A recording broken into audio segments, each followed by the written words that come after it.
Another important component of this system is the hypothalamic pituitary adrenal axis. This system regulates the body's response to stress. When the amygdala detects a threat, the hypothalamus sends signals to the pituitary gland.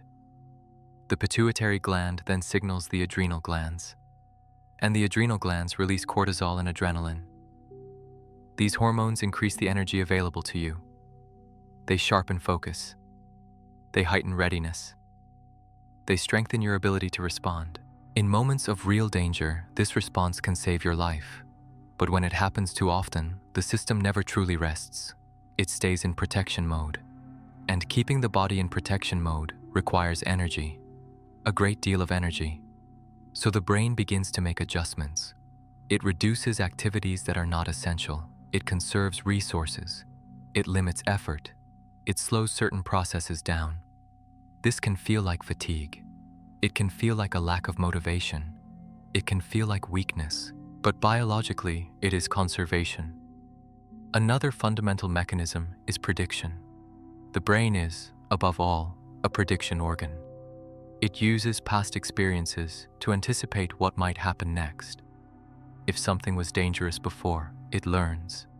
If something caused pain before, it records that memory. If something led to suffering before, it stores that pattern. And this memory is not only conscious, it is emotional, it is physiological, it is automatic, which means the body can react before the mind fully understands what is happening. For example, if you once went through a stressful experience in a particular place, your body may respond when you return to that environment, even if nothing is happening now, even if everything is objectively safe. The brain links the environment to risk, and it activates protection. This is called conditioning, and it is remarkably efficient, but it can also keep the system on alert for far longer than necessary. Another important idea is energy conservation. The brain manages energy very carefully. It constantly evaluates how many resources are available. If energy is running low, it reduces activity. If stress is high, it limits effort. If the system is overloaded, it restricts performance. This is not laziness, it is a survival strategy. Imagine a car running low on fuel. The system reduces speed, it lowers power. It cuts consumption, not because the engine is failing, but because it needs to make it to the destination. The body works in much the same way. When it senses the risk of exhaustion, it slows down. This protects vital organs. It protects the brain. It protects the heart. It protects the immune system. But there is a side effect. The subjective feeling of fatigue. The subjective feeling of discouragement. The subjective feeling of weakness. These sensations are signals. They indicate that the system is trying to preserve resources. Another key factor is unpredictability. The brain can tolerate effort. It can tolerate challenge. It can tolerate pressure. But uncertainty is much harder to manage. Because uncertainty requires constant vigilance, it requires continuous monitoring, it demands sustained attention, and that consumes energy, far more energy than physical effort alone. That is why unpredictable environments can be so draining. Even when there is no immediate danger, an unstable routine, frequent changes, unexpected demands. All of these conditions keep the system on alert. And the longer the system stays on alert, the harder it becomes to relax. This happens because the brain learns patterns. If vigilance has been necessary for a long time, it becomes the default. The body gets used to tension. It gets used to alertness. It gets used to monitoring. And when the environment finally becomes calm, the system does not shut off right away. It keeps running, like an alarm that continues to sound, like a guard who stays on watch, like a radar that keeps scanning the horizon. This phenomenon is known as hypervigilance. The mind keeps monitoring. The body stays prepared. The system remains active, even in safety. This can lead to physical symptoms: muscle tension, headaches, fatigue, difficulty concentrating, light, restless sleep, irritability, a persistent sense of being on edge. These symptoms are not defects. They are side effects of protection. Another important aspect is the role of the autonomic nervous system. This system controls automatic functions: breathing, heart rate, digestion, stress response. It operates in two primary modes: activation mode, recovery mode. Activation prepares the body for action. Recovery allows the body to rest and repair. Health depends on the balance between these two states. But when the system remains in activation for too long, recovery begins to shrink. And without enough recovery, wear and tear increases. This can affect the immune system. It can affect metabolism. It can affect mood. It can affect energy levels. Not because the body is failing, but because it is trying to protect you. Another important idea is risk tolerance. The brain is constantly scanning the environment, quietly asking questions in the background. Is this safe? Is this predictable? Is this under control? If the answer feels uncertain, vigilance increases. This process happens beneath awareness, without conscious thought, without deliberate choice, without intention. It is automatic, and it is continuous. This helps explain why some people feel exhausted even when they have not done much physically, because vigilance consumes energy, monitoring consumes energy, worry consumes energy, anticipation consumes energy. All of this requires neural activity, and neural activity requires fuel. When this demand continues for too long, the system needs to reduce its spending. That is when the brain begins to slow things down. It lowers motivation, it reduces initiative, it weakens focus, it conserves energy. This is not weakness, it is protection. Another critical factor is threat memory.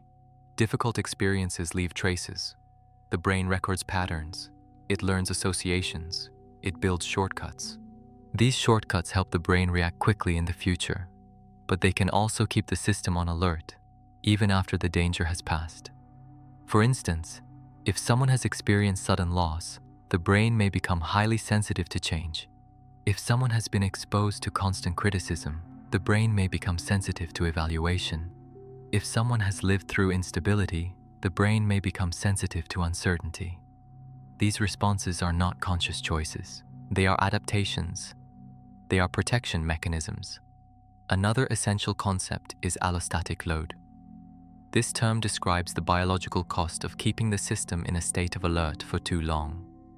The longer stress continues, the heavier the load becomes. And the heavier the load becomes, the greater the wear and tear on the body. This wear can affect multiple systems: the nervous system, the hormonal system, the immune system, the cardiovascular system. All of this happens because the body is trying to adapt, but prolonged adaptation comes at a cost. That cost may show up as chronic fatigue, irritability, difficulty focusing, a sense of mental heaviness, low energy, sleep disturbances. These signs do not indicate weakness. They indicate sustained effort. Another important factor is control. The brain prefers predictability. It prefers routine. It prefers stability. Because predictability reduces the need for vigilance. It reduces energy consumption. It reduces stress.